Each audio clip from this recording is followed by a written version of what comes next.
This episode is brought to you by Temptations Cat Treats. Your cat will come running for the perfectly irresistible Temptations Creamy Puree and Temptations Lickable Spoon Cat Treats. The best time to feed lickable cat treats to your cat is anytime. Feed by hand for a playful moment, in a bowl for a creamy treat, or as a topper to make mealtime fun. Visit temptationstreats.com to learn more. Ah, Smart Water, now in a sleek can. This feels cool, literally. Perfect for social gatherings and on the go. Should I start wearing turtlenecks? One sip at a time, friend. Smart Water cans, for those with a taste for taste. Get yours today.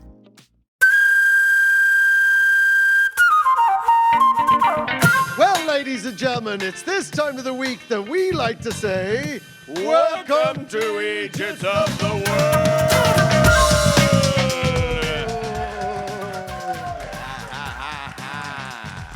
Yes, live. We're live. We're alive, she cried, at the Cheerful, in London, at the Cheerful Earful Podcast Festival. Give me a do. If you're ready for Podcast Festival entertainment, give me an ah. All right, let's do it, Mr. Glenn. Yeah, with you, Andrew Maxwell, and you, Glenn Wall. Oh, yeah, all right. I got a bigger chair. You did. It's a great name. See, I don't think they knew there was two N's in Glenn. Yeah.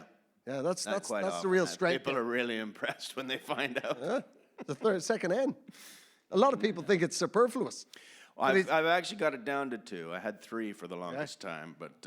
Double Scaramanga. 4 nipples. All right. Eat a litter. Well, ladies and gentlemen, are you ready for your first story, Mr. Glenn? I am. Well then, we start, ladies and gentlemen, and Mr. Glenn, with a scandal in the world of conkers. Oh. Very timely, very seasonal, because it is, of course, autumn stroke fall. Yeah. What do your people call it in Canada? Oh. Fall. All right. Fall. Autumn doesn't come into it because we don't trust M's close to N's like that. That ain't right. Not normal. No way. Well, here it is. Mr. Glenn, what do you know about the world of conkers? I know very little. I'm aware of it happening, but it's one of those things that when it starts happening, I'm just like, I'm not from here. I'm not from here, and they're just British people doing British things, and I'm not going to... Well, let's find out. Stop them. Well, let's ask our 500 people in this room. Who here's ever got involved with conkers? Yes. Normal. Almost everybody. There's one woman at the table that wouldn't raise her hand. She's Swedish. See, she knows my pain. Well, maybe they'll do something else in Sweden. They'll dig a snow hole or... Yeah, not in the fall. No, true. Well, preparation's the key to success, my friend. hence the 7 words I've written on this piece of paper. So the conker, what do you know about conkers? They're like acorns, aren't they? Are they not? Oh, God. All right. We're going to have to go all the way back. So the game of conkers is played with the horse chestnut. How are you spelling conker? Well, it's originally... Is this colonialism? Yes, well, the original game was played in 1066 by William the Conqueror. I don't care. I'm 50. I don't give a fuck. I'll take any laugh I can get. Yeah. Yes, so originally, actually, the very first recorded game was 1848 on the Isle of Wight. Yeah. Do you know how the game is played? Like, how ignorant are you of this wonderful tradition? I have no idea. It looked seedy, so I stayed away. It's just happening in a park, and there's a bunch of... There's no money changing hands. That doesn't make it not seedy. That almost makes it worse. Just the love of the game. Yeah. And a new app. Just 2 nuts banging against each other in a park. It is the horse chestnut. Originally has this outer covering that's spiky. That falls away, and inside this lovely shiny nut that you then drill a hole through, piece of string, tie it at the bottom. Then there's 2 of you have conkers. The aim of the game is one of you holds your nut very still, really submits your nut to the other nut. This isn't making it any less seedy. It's getting worse. No, there's many more rules to come. I mean, it literally is a seed. Yes, that's true. That's true. Well, thank you. There's a guy who likes his biology class. Yeah. Well, I was drawing beards and moustaches on the sperm in the textbook. He was actually paying attention. Yes, so this... I never thought I'd have to explain conkers. I just assumed the world... I'm not sure you are. So, string, conker. Okay. Okay? Now then, some people can cheat by using last season's conkers. This will toughen the conker. So there's one dangly conker, then you've got your conker like this, and you must thwack the other conker to explode the other conker. Then you're the king of the conkers. Wow. And then if you fail to do that, then they get to have a go at your conker. And you go back and forward until there's only one conker left standing. Or dangling in this case. Right. Right? And did these trees die out because of it? Like, were they able to reseed at all? I think it actually spreads it around. All right. Well, if that's what they're doing. Yeah. But I still don't see the allure of it. Oh, when you've smashed another man's conker. While his children cheer you on. Yes, and the vicar hands you a prize. And you are then cheered around the village from scout hut to scout hut to scout hut to scout hut and back. Oh, you'll know. All right. Right? I'm in. Right. So there's various rules. I mean, a seasoner, as we call them in Ireland, that's last season's conker. But it's considered, and then you can also dip your conker in vinegar. Vinegaring your conker. You can back me up on this. I was caught doing that once. But these are the traditional grey areas of the conker competition. Right. Right? But there's been a huge scandal this week in the world of conkers. Oh, my. It's rocked the world of conker championships. Wow. All the way from Dorset to Devon. You name it, from Chelmsford to Cheltenham. It's been big. From Right. Wrexham to Wigan. Okay. Yeah. So what's happened is the most famous conker player in the world, his name's David Jackins, or AKA King Conker. Right. King Conker found himself embroiled in a cheating scandal. On his wife, or No, much worse, on his conkers. oh my! Right? I mean, if you've ever seen a Brazilian soap opera, adultery is just, it happens. Right. But people don't usually cheat in the world of conkers. Okay. Well, how did he do it? Well, there's the thing. So he's David Jackins. He's 82 years old, King Conker. He's known as King Conker because he wears a crown and he's festooned with conkers. Really? Oh yeah, He's police have an eye on this guy out of season. What? Oh, you mean what he's doing in the summer months? Yeah. I just keep just keep somebody on him. Maybe not all week, but Yeah, just once a week. You mean he has to just come into the police station every 2 weeks? check in. Yeah. We just want to know where you are. Yeah. No, well, so far he has been absolutely above any, scandal or malfeasance whatsoever. But then last week in the World Conker Championships, he went up against a man called Alistair Johnson Ferguson, Okay. who's 23 and from Canary Wharf. Exactly. What? I mean, maybe that's just too London for people beyond London to know, but that's like nobody's from Wall Street, right? Weird, right? Anyway, our little... Who were his parents? Yeah, exactly. Well, one of them's a Johnson, the other one's a Ferguson. Mm-hmm. Anyway, King Conker goes up against Alistair Johnson Ferguson. He defeats this young whippersnapper in the final. But Alistair Johnson Ferguson couldn't accept his defeat to the older man and started claiming that King Conker had cheated. And you know why? No. Oh, because King Conker just happened to have a steel conker in his pocket. right? He claimed that the older man was in fact using his steel conker, which, if you've ever played conkers, would be a definite win. Do you know what I mean? You know, I mean, it'd be like if you know, Andre the Giant was entered in a midget throwing contest, right? Right? Something's Do we off have here. any footage of that? You definitely need a trebuchet for that fella. Yeah. You need a big old trebuchet. And they found a steel conker on the man? On the king of conkers, yes. Only because that's his novelty conker. That it turns out, and anyway, his name was dragged through the mud all week in the British media, right? There's very, Like Lance Armstrong. No, these are novelty steroids I'm on. Just for a laugh. exactly. Yeah, it'd be like if Lance Armstrong was doing the Tour de France on a moped. Right? That's what it seemed like. And all the British press came down on King Conker for claiming he was a cheat. I think they should. Well, that's where you're wrong. Because on closer examination, it in fact turned out the whole thing was the other way round. King Conker had been actually besmirched by the younger man. The King Conker does have a steel conker, that everybody in the world of conkers knew that he had the steel conker, and he uses it for charity events where he'll challenge kids. He's trying to teach kids how to play conkers, and he'll challenge them to conkers. And the first time, as a bit of a laugh, he'll whip out a steel conker and smash the crap out of their first ever conker.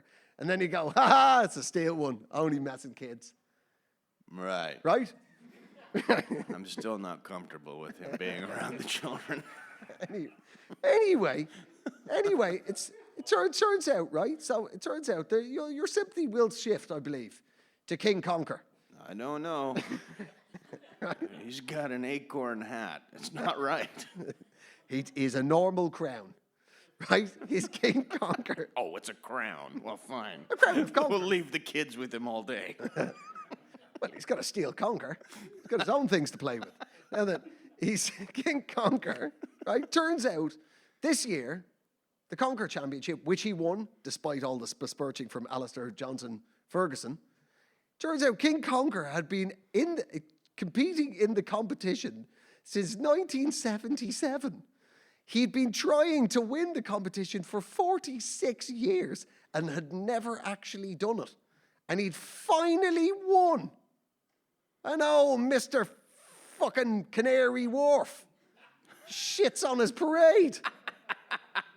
And Canary Wharf has since been found out. And all Canary Wharf has had to say for himself is, well, I want to put it behind me now.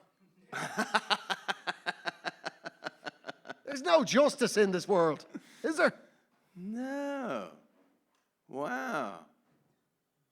And what's going to happen? Nothing. He's won his championship, but I'm the only one in the media speaking out on behalf of King Conker.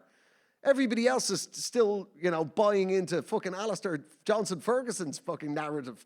Right. Is there a way we can dox him? Can we take his go life after him. away from him? Oh, yeah. We'll find out what he's into. Wow. So that's it. Yeah. And the Conkers used... That's what happened? Do we have to wait till next year for the rematch? Or I hope can so. they- Well, I think it strikes me as the sort of thing that the British movie industry would absolutely go fucking... Oh, yeah. Right? You can see that, can't you? That'd be You- something terrible. Yeah, the minute that news story came out, you could just tell all the original cast of the Full Monty were just sat by their phone. Like, this is the one. We're too old to get our balls out anymore. We'll just play conkers. Maybe Mike Lee will get a hold of it, and it'll be depressing. A really depressing one. Yeah, Just coming home with a dead kestrel. that's what it's called. It's set during a minor strike.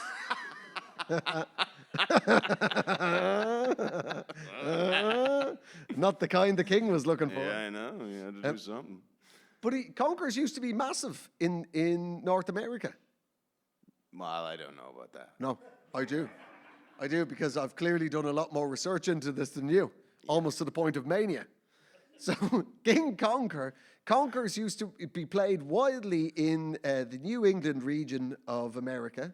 Okay, that doesn't mean all of North America, though.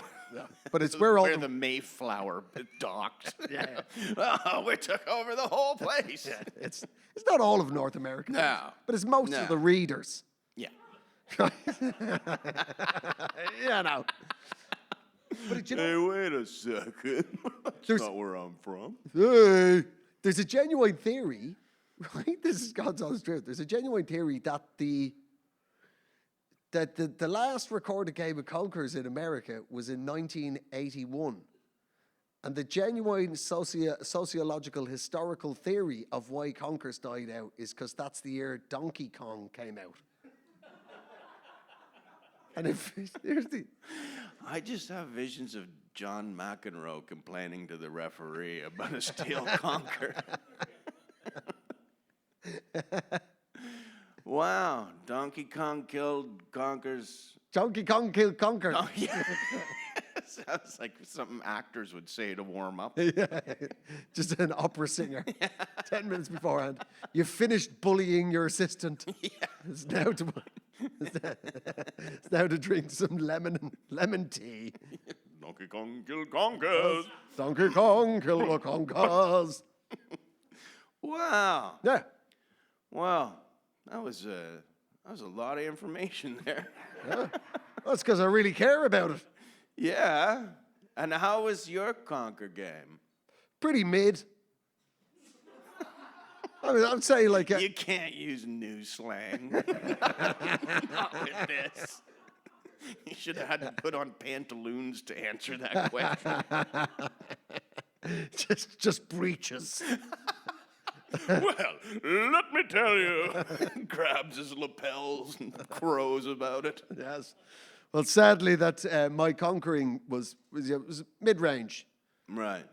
you know, because it's all in the power of the wrist, you see. And you weren't good at it. I can see why King Conker's good at it now. I certainly competed the best I could. Did a lot of training. Yes. Wow. So it is something you can be good at. It's not just like up to luck, like a wishbone. Oh, no. It's all in the flick of the wrist. I suppose the nearest thing to the actual thing that you do would be similar to the way you make a yo-yo come back up. Okay. You know what I mean? Yeah. Or fly fishing. Yeah. I'm actually positive that that video games killed this. Yeah. Yeah. Yeah. It's like rolling a tire with a stick. Kind of. That's a great game. Irish. Still playing it. Can you tell which one of us grew up with central heating, old fancy bastard here? Every room's the same temperature. He grew up in a forest, but did he do any log chopping? I did. Oh, there you go. What's your favorite tree? Pine. What, an Prove it's entire not. genre of tree? What? You can't be more specific. The whole fucking trees only break down into deciduous and pine. You've just gone for 50% of all trees. Yeah, because I love them all. Except for the deciduous, I notice. Hey, I can't call them that anymore. You sure fucking can. As long as their leaves fall, then that's what they are. Well, there you go. All right. Yeah. So who do you come down? Which side are you on? Are you on Canary Wharf side or are you on the King side? I'm going Canary Wharf. Why? What? Because you need conflict. Oh, spoken like a true arms dealer. Yeah. Interestingly enough. What No, they do we in know Canary why Wharf. I don't like King Conker, and I don't have to say it anymore. I like a man who comes in and uses his real name, and Well, he does. His real name's David. that's not how I met him. What? Was he dressed as a king when you met him? I mean, yeah, you introduced me to him in that way. Anyway, so you're on the side of this park lurker. I don't think he's lurking in the park. He's lurking. He's foraging. It's a different thing. By name only. I think Anyway. you find it's all to do with intent. Okay. Anyway, well, there you go. Well, here's to the season of merrill fruitfulness. I think I've finally got my own drag name.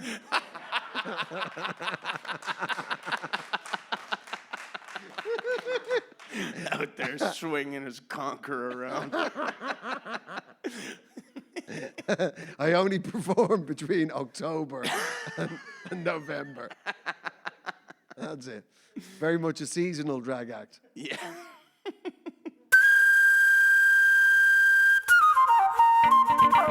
Do you have an Egypt for me, Mr. Glenn? I do. His name is Jack Callis. And it's sort of nominative, what do you call it? Nominative description? Or what? Nominative determinism. The nominative determinism. Where he is a Baltimore Ravens fan. Oh, yes. And they played the Washington Commanders, and they beat them. So he was walking through the streets of Baltimore with his little buddy filming him, and they came across two Washington Commander fans who were initially just like, hey, and he just attacked them. He punched one guy and knocked him out, and then he got another guy and he beat him up, and then he put his little arm in the air and he said, I can't lose! Like that. Yeah. And then the clip ended, and I think he probably went on to do more of what he was doing before he did that, and then fell asleep for a few days and probably woke up to tell his buddy, oh, by the way, don't put that on the internet. Oh, Too late. Because if we're talking about you in the back room of a pub in South London, it's got around, Jack Callis. Yeah, 54 million people have seen it. Yeah. And he's been doxxed, he's been fired. The police are looking for him. Yeah, he's being charged. He's escaped. Perhaps attempted murder, they're saying, maybe on the docket. So I don't know how maybe he still does feel he's won, but I don't think. No, I don't think so. Yes, he was on camera. He could be heard going, let's find some stragglers. And then just went straight up and bashed two people for no reason. Yeah. And it turns out, you're never going to guess this, he's a rich kid. Shocking. You're never going to guess this. He was being thrown out of not one, not two, but three of the most expensive private schools in the greater Baltimore area. Yeah. On one occasion, for putting his cock on the head of a disabled boy in his class. Was it during conker season?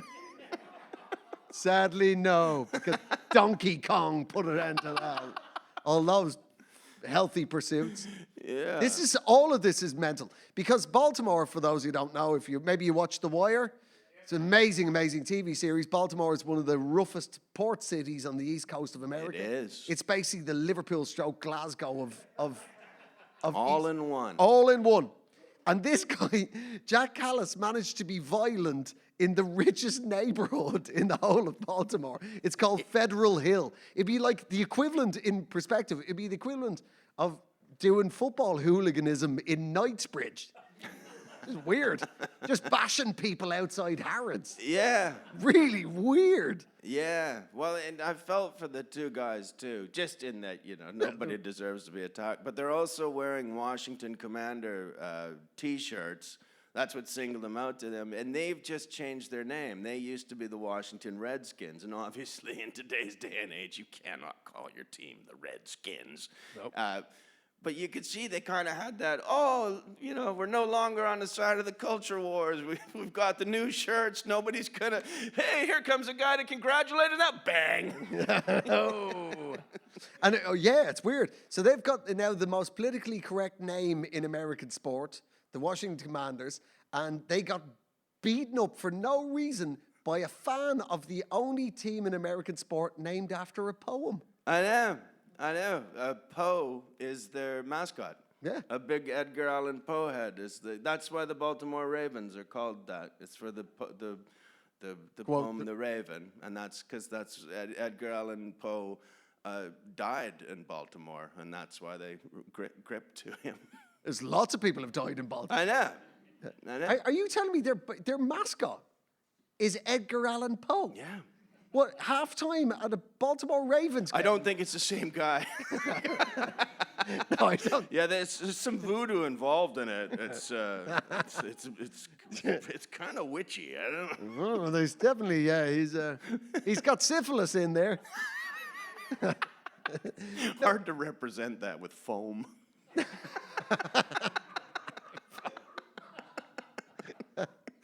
These buboes seem quite spongy. So hang on. So the actual side of the game, waving at the fans. Yeah. Mascot Yeah. is Edgar Allan Poe. I might have made that up. That would be. Nah, you know what? Fuck it. It is. You guys aren't going to check, are you? No. Just remember, there's one little part in your life. There was one night you truly believed Edgar Allan Poe. I'm pretty sure that's true. Oh God, I Pretty hope sure. it's true. Oh, Leggy, here he comes. Halftime fun. Here comes the guy who drank himself to death at 38. Yeah, just writing a poem on the side. You know? Dun, dun, dun, dun, dun, dun, dun. Pay attention, kids. He's writing some couplets. That'd be awesome. Yeah. I'd like to see big Edgar Allan Poe beat the shit out of fucking John Callis. I know. Well, maybe John Callis will be the new mascot for the Baltimore Ravens when they find him. Yeah. Maybe that's where he's hiding. Yeah. When In inside the Poe costume. outfit. Yeah. It'd be a great place to hide. Mm-hmm. Yeah. So just you and the syphilitic corpse of Edgar Allan Poe. Just stuck to your back. Oh, there's so many open sores. Get it off. I think I might just go to prison instead of. Oh, no, because he's that level of posh. This kid is so rich. They also said his dad's a billionaire, apparently, that he's off to rehab on a learning journey, isn't he? Yeah. You're off on a little learning journey. Yeah, he's not gonna learn anything. It's just.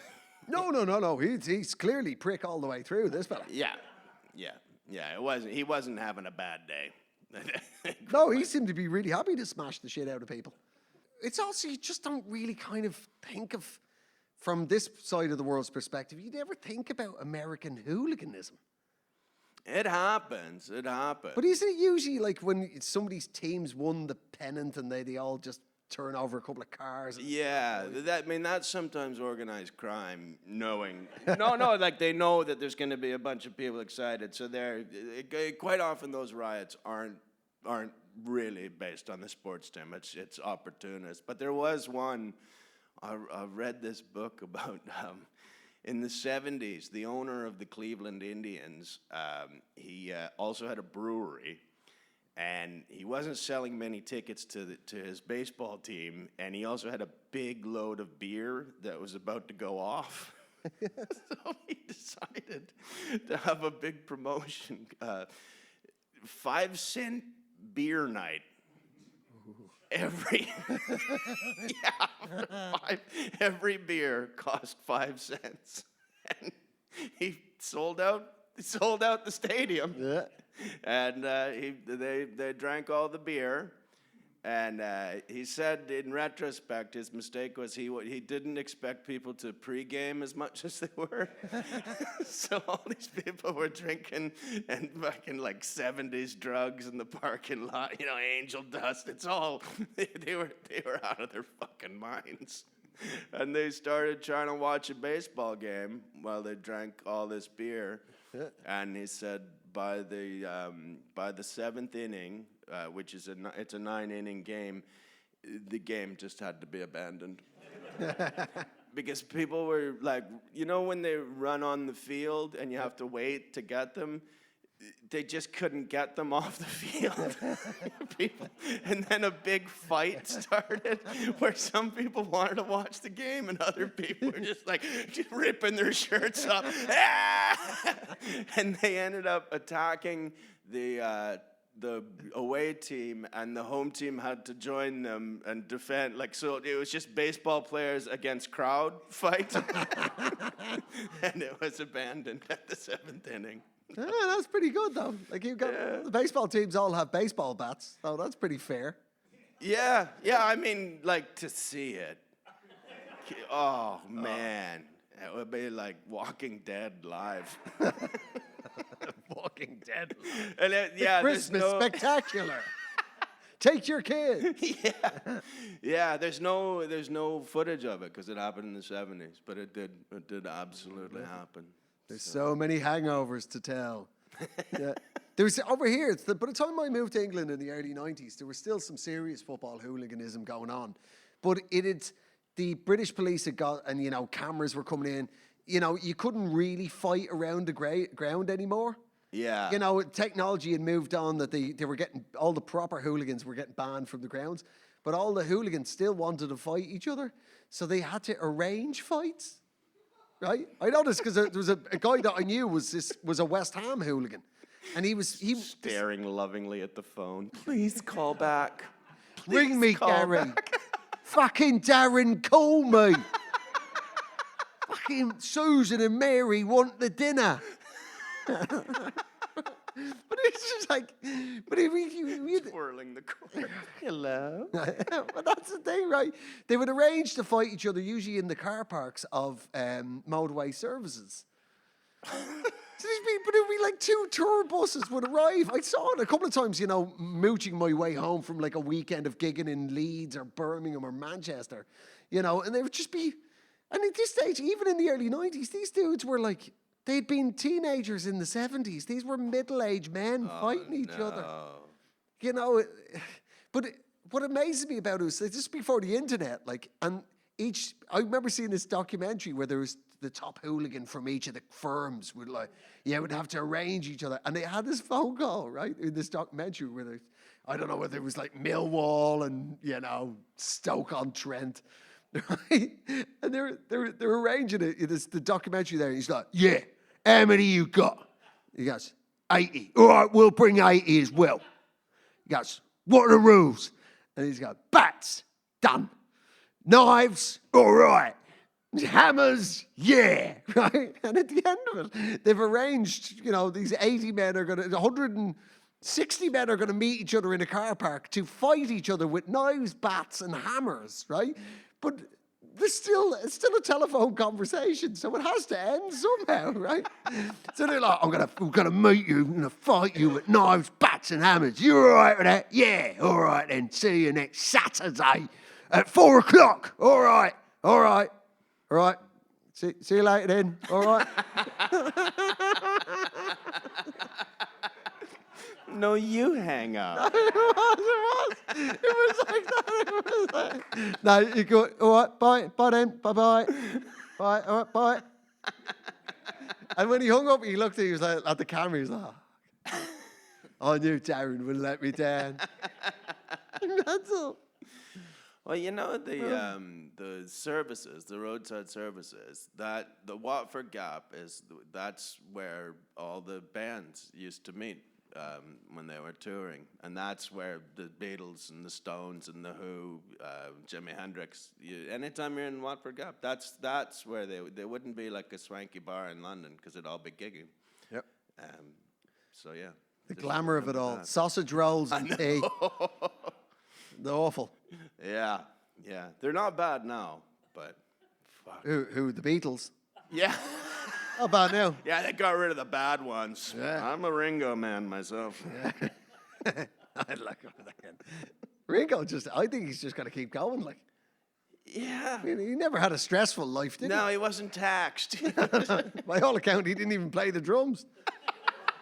There was a brilliant interview with Quincy Jones recently, a documentary, where Quincy is absolutely fucking hammered.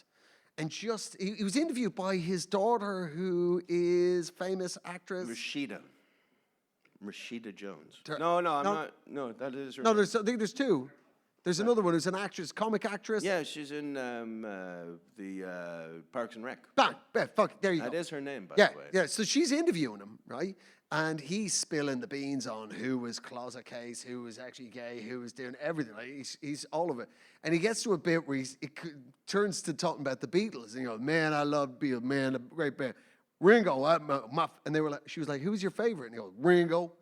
I love that man. God damn it, he cannot play the drum. God damn it, man. It was one time, he's brilliant. He goes, consider he's American. He goes, fucking great. He goes, one time we were in the studio and Ringo, man, he just cannot get this beat. So I went, Ringo, why don't you just fuck off and eat some shepherd's pie for a couple of hours? Fuck off. Such a diss. so specific. Fuck off and eat some shepherd's pie, man. And when he was gone, I got this jazz drummer and really did it real well, man. And then Ringo came back, man, we're ready for you, Ringo. Hope you had your shepherd's pie, man. Ringo did it, man. We never told him. He's not even, it was one of Ringo's solo albums. And he's not on the album. Yeah. Who is that singing Yellow Submarine? Oh, no, we could sing. Don't you worry about that. Oh, Ringo. Yeah. Fuck. Well, there you He go. was, what I loved about Ringo was, you know, when the Beatles first went to America, he got a shitload of anti-Semitism. Oh. Because there was loads of racists in America just assumed he was Jewish.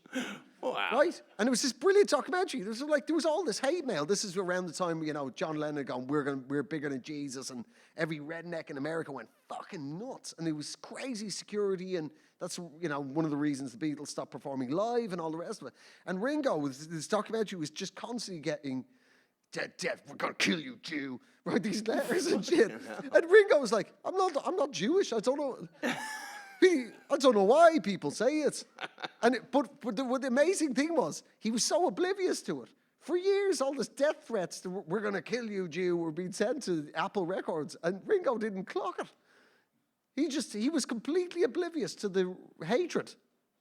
I don't know what they're talking about. Who are they talking about? Is Paul Jewish? I don't think he is. It's a beautiful way to deal with bigotry. Wow. Just completely oblivious. Wow. You don't like me because you think I'm Jewish, but what you don't know is I'm going to be the voice of a train soon. Nice, isn't it? That's how you really deal with bigotry. Yeah. I mean, it's not going to matter to them. Like, if they No, I kill don't. him and they say, oh, it's her. Oh, boys, am I embarrassed. That man was not Jewish. Stop burning the cross, fellas. God.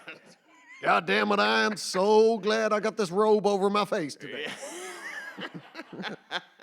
It turns out he's just from a dock city. He's from a port town. He don't know where he's from.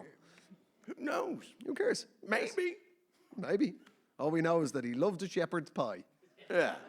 That's the main thing. That's how you get him out of the studio recording his own fucking album. Oh, right, shepherd's pie. See you in a bit, boys. Ha ha ha. Tough shit. Enjoy playing the glockenspiel. Hope it wasn't during the drug days. Fucking trying to suck down a shepherd's pie whacked out of your head on acid. It's coming alive. Oh, fuck, is it made of shepherd? Yeah. Oh, God. I think this is the real shepherd. Would be. That's why it's so delicious. I think you'd see a face in the potatoes after a while. That's what I think. If I tried that, it would just be. I remember I tried to eat a Denny's sandwich on an acid once. Oh. And it came with like a pickle on top of it, and they just put it down, and I was like, there's an alien's tongue on top. And I thought like it would like grow a little bit and then go back a little bit. It's throbbing. Yeah, I think I was trying to hide the fact I was on acid, so I had to. Well, there's nothing more than I'd like than this right now.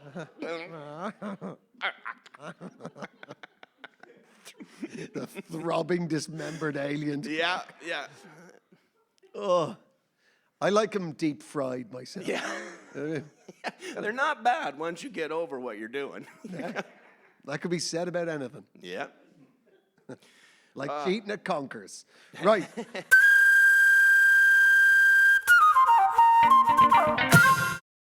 Choice Hotels get you more for your money so you can maximize any road trip.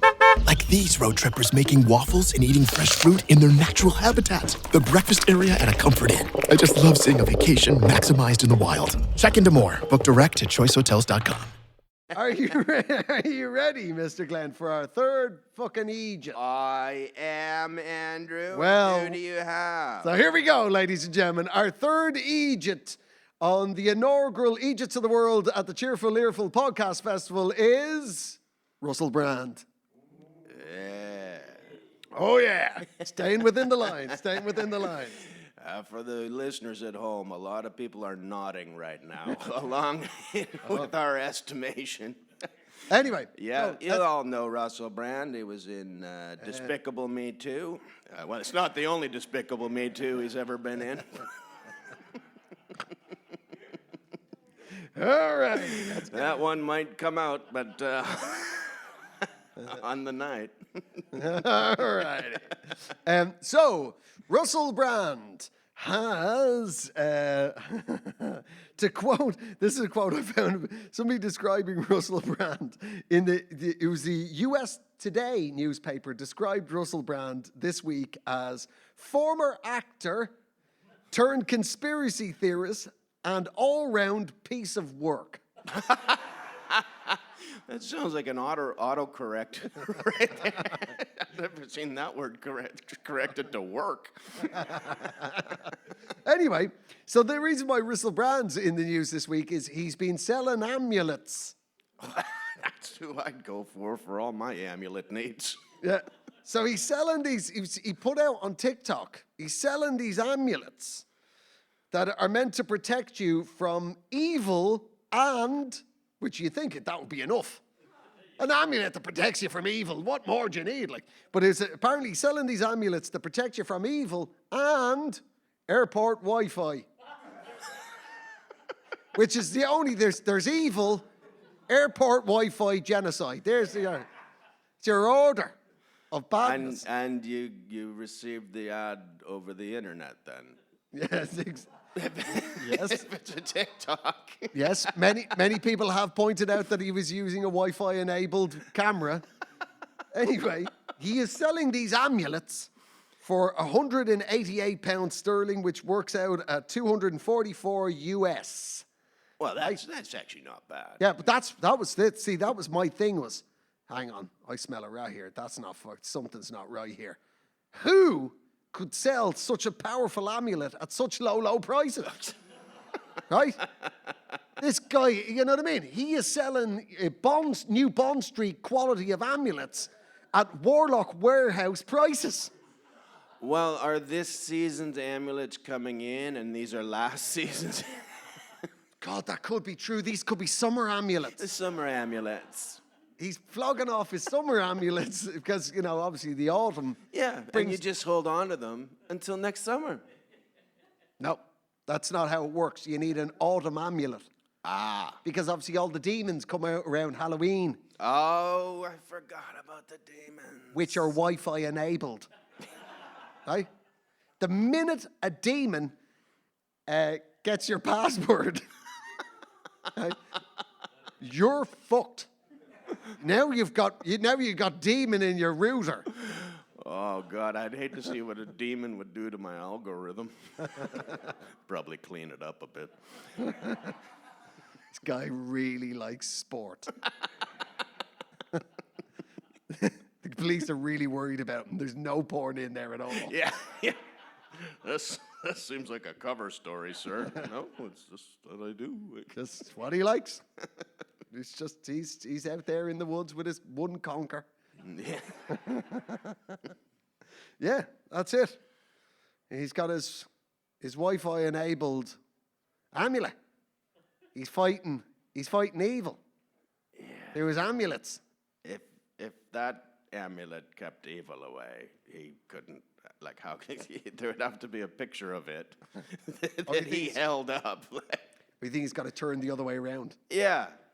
I think personally, I think he sold his soul to Big Warlock. This guy's so. You know what I mean? How could you sell an amulet so cheap? 188 quid to protect you from evil and Wi-Fi in an airport. Yeah, who's had trouble with the Wi-Fi in airports being too powerful? Need to get an amulet onto this. I mean, fucking the speeds of this thing. What gate am I meant to be going to? You're trying to get down your gate, but then the evil Wi-Fi starts to get you, and next thing you're buying a T-shirt. Ooh. Yeah, you ever wonder who are those people buying luggage in an airport? Victims of Wi-Fi. Yeah. Well, I don't know. I wasn't aware that we needed these amulets before, but I don't think I'll be purchasing one. No? No. But yeah, again, how's he going to sell more amulets afterwards if everybody can deflect the Wi-Fi? He's gonna make a lot of sales off the top, and then he's not going to be able to follow it up. Yep. Next thing, the internet will shut down because the whole world's overrun with amulets. Right? Do you know what I mean? You'll never get any signal anywhere. Yeah. Because there's just so many of his quality and incredible, I can't emphasize it, incredibly cheap amulets. Yeah. I just can't think, why does he need so much money? What's he been spending his money on? Who knows? No. The lawyers actually go, you need to sell some of these amulets. I don't know. I can't emphasize the power of this amulet, Glenn. If you have one of these amulets, and you can get them directly from airstech.com, a mere 188 quid, you'll never need any lawyers or anything again. Right?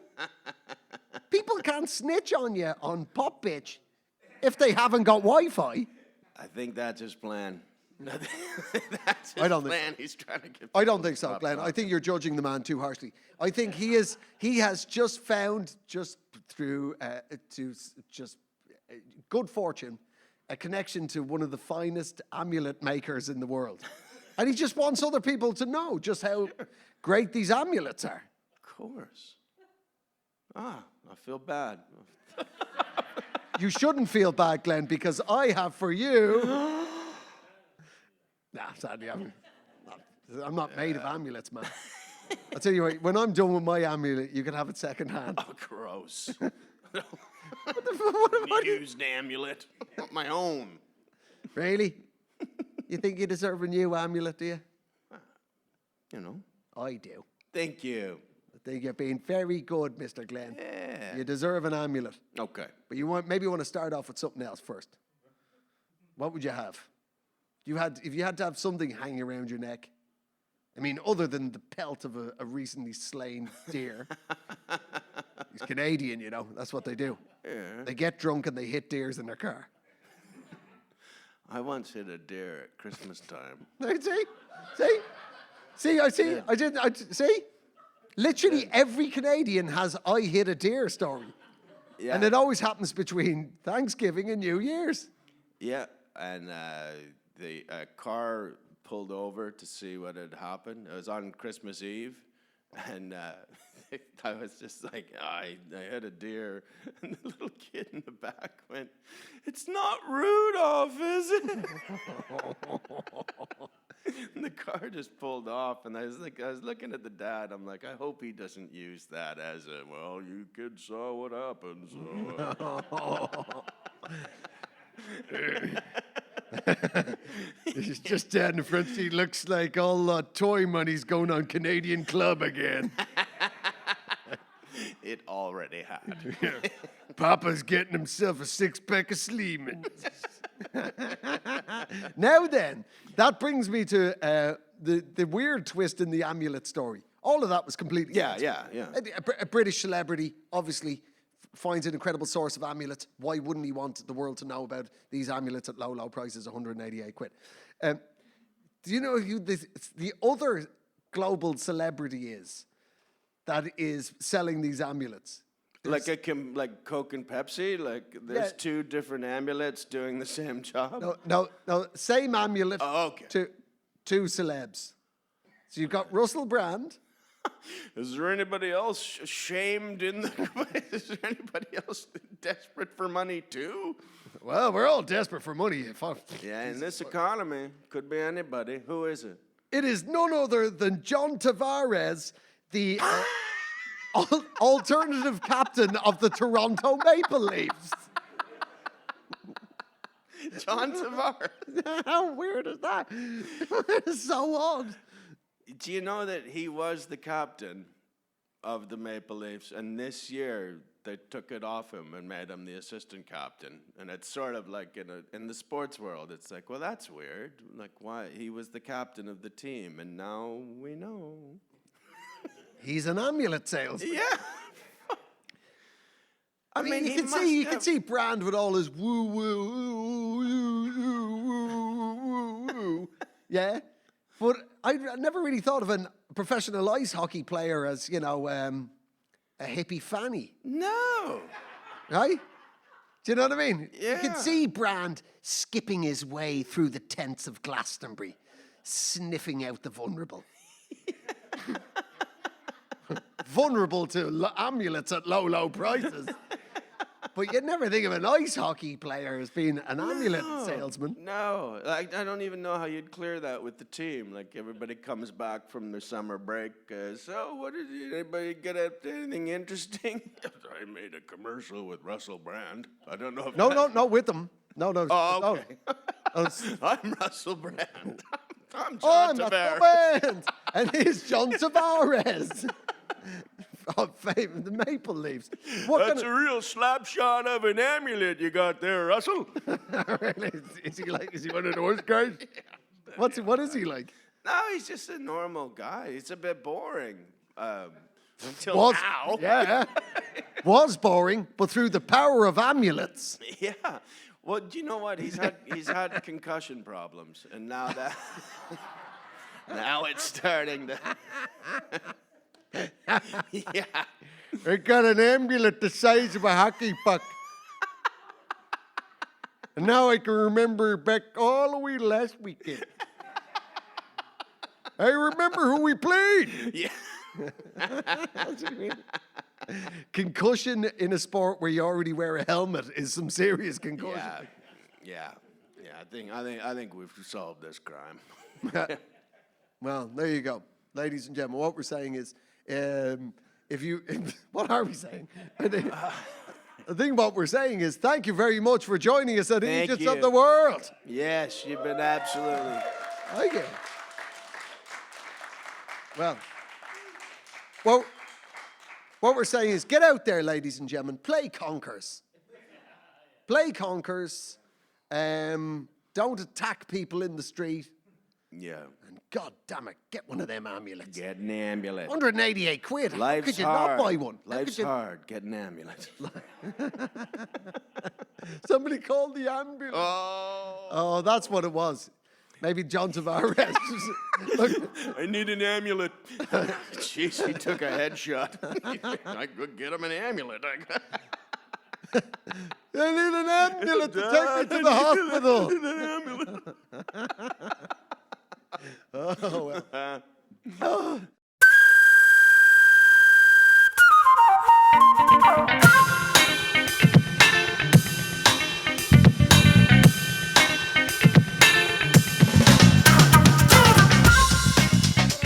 Absolute pleasure. Yeah. Thank you very much, fellow Eejits of the world. Thank you for joining us this evening. It has been the very first inaugural edition of Eejits of the World at the Cheerful Earful Comedy Podcast.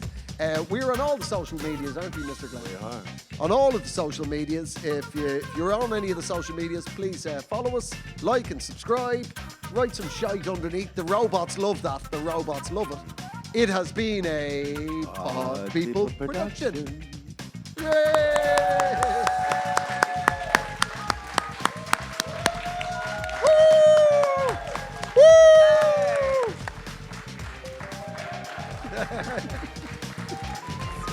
Merci beaucoup.